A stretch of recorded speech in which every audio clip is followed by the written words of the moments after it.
isap gam dengan ijma'.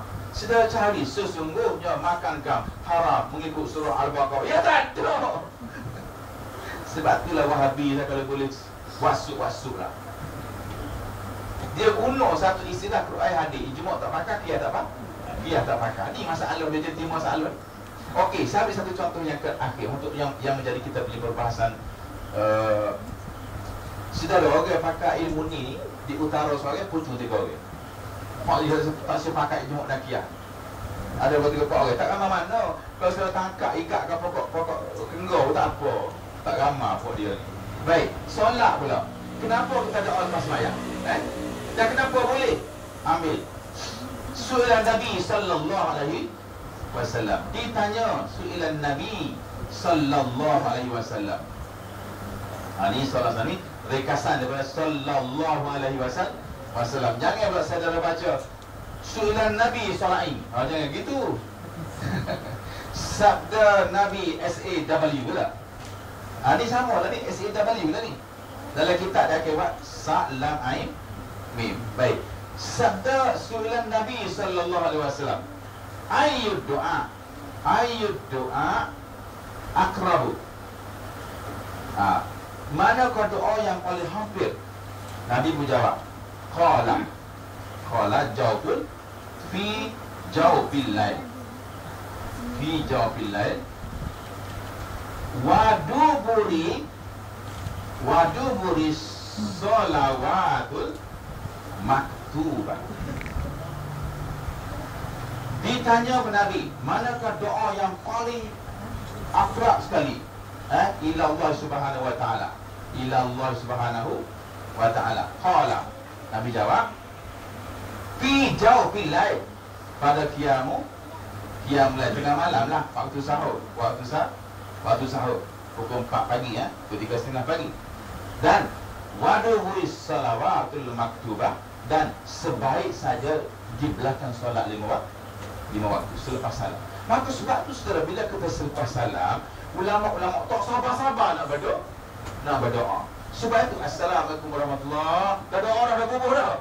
Assalamualaikum warahmatullahi. Allahumma anni alhamdulillah wal hazan. Sebab apa? Mengambil, nak kejar ambil. Fi jawabul lail wa dubi salatul maktubah. Siapa kata tak ada dalil? Ini gapo ni? Ni gapo dia? Rawahu Tirmizi. Bukan komen. Bukhari, Muslim, Tirmizi, Abu Daud, Nasai. Kita panggil dia sunnah sita. Tidak boleh di-agregat.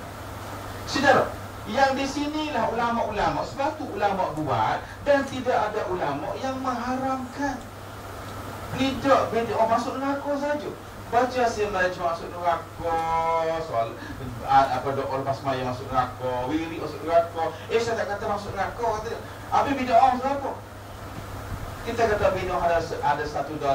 Dia kata tak ada 2 so je. Pula bila so saya jadi gini. Kullu bid'atin dalalah. Betul tak? Wa kullu dalalatin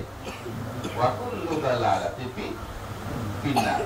Jadi bila awak kata kita melakukan bid'ah, bermakna sesat. Bila sesat dalam neraka, bermakna doa lepas sembahyang masuk neraka. Baca Yasin malam Jumaat masuk neraka. Hadir mana? Kalau dia kata Nabi tidak pernah buat, tak boleh. Sama ada hadis Al-Quran, hadis ijma' atau qiyas. Kita boleh kata haram dengan ijma', haram dengan nas, haram dengan dalil, haram dengan qiyas, haram dengan pendapat saya. Inilah Wahabi. Tapi bukan Wahabi, saya rasa Wajahi nama dia.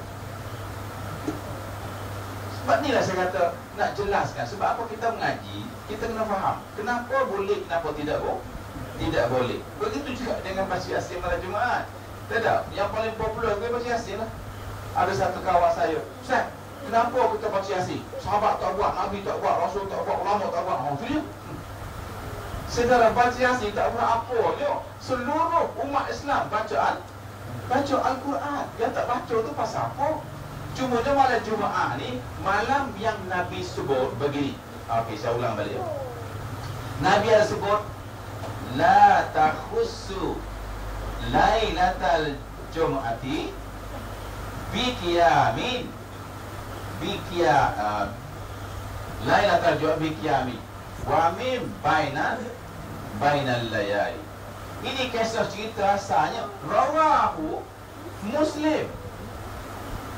Kisah ceritanya ialah ada seorang sahabat bernama Abdullah bin Amr. Nabi panggil dia, "Wahai Abdullah, mari sini.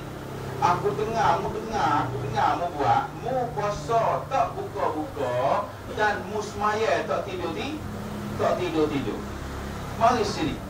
Aku semaya, aku tidur. Aku puasa, aku buka. Mu apa semaya pak cikgu tak tidur start pagi sampai subuh. Maka Nabi, la tahusu lailatul jum'ati, jangan khususkan malam Jumaat ni. Khususnya sahabat-sahabat bila malam Jumaat dia pakat semaya pun dia tidak tidur. Maka Nabi larang tidak tidur tadi. Maka Nabi kata la tahusu bi qiyamin wa min bainal layali, dan di celah-celah malam tadi sepanjang malam tadi. Tetapi kita perhati tengok. La takhusu, jangan khususkan malam Jumaat biqiyamin. Biqiyam ini bermakna solat malam. Kita panggil dia qiyamu lail. Dia tidak kata la takhusu lailatul jum'ati biqiraatil Quran ataupun biqiraati surah Yasin. Tidak, dia kata lailatul jum'ati biqiyamin min bainal layal, dengan sepanjang malam. Sebabnya sahabat-sahabat ada masa itu ada segolongan sahabat dia bangun malam Jumaat tidak tidur. Sebab apa? Sebab malam Jumaat ni malam memang malam istimewa, tapi kadang-kadang jangan lupa malam Jumaat juga malam permintaan suri-suri. Permintaan apa ni? Kesatuan penghuni rumah. Jadi kalau kita pakai tak tidur takkan nyanyi. Bang, orang sedang munajat ni. Maka Nabi laranglah malam Jumaat ni sebab ada dua position yang Nabi suruh. Jadi kita bila faham benda ni kan kita tak clear. Ni tidak, tak boleh baca Yasin malam Jumaat. Nabi tak benar. Baca malam Nabi suruh, Nabi larang apa? Yang Nabi larang tu baca Yasin kau qiyamul lail. Sebab tu ulama kata wa imma ihya'u bi qira'atil Quran wa tasbih wa salawat la ba'sa. Kalau mu bandar tu mu nak baca Quran kau, mu nak baca Quran, mu nak apa ni, mu nak selawat ke Nabi kau, mu nak tasbih kau, tidak mengapa. Hak tak bolehnya qiyamul lail min bainal layal. Mari buat tak sihat apa ketika kau ni malam Jumaat tak boleh baca Yasin. Maka hak tak tahu cerita pun ikutlah. Dengar baca Yasin. Begitu juga dengan solat lepas maghrib. Sebelum maghrib. Sebab tu setiap hari kita jelas mana yang menimbulkan masalah dari segi kepahaman tadi, kita akan jelas dalam bentuk kelas, sama ada waktu subuh ataupun waktu malam. Kita selit terus supaya kita tidak confuse dari segi pemutablikkan hukum-hukum Allah ni. Kita ada kitab, ada dalil, ada nas. Macam tadilah, kalau kita kata haram dengan ijma', itu bermakna ulama apa keputusan. Macam kurban tadi lah. Dia mari dengan pasal li rabbika wanhar. Jadi oleh sebab wanhar ini bahimatul an'am, maka binatang ini diambil kias melalui zakat.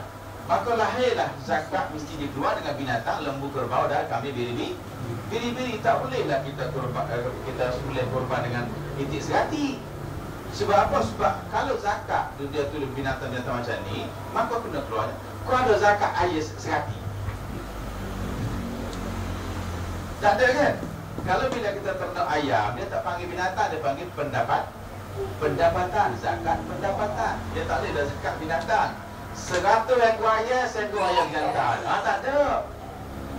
Maka kurban pula ambil daripada binatang yang diwajibkan zakat tadi. Dan undang-undang pun sama lah. Tidak boleh ada cacat, tidak boleh ada potong telinga, tak boleh. Sebab tu kalau kita nak kurban, orang tua kita tengok lembu dah. Tak siap belum ni. Putus ekor. Pasal kirnya kena beri lembu yang sempurna. Nak diberi zakat tadi. Begitu juga undang-undang nak diberi kepada siapa? Kepada asnaf yang 8. Maka zakat pun sama, kurban pun sama. Nak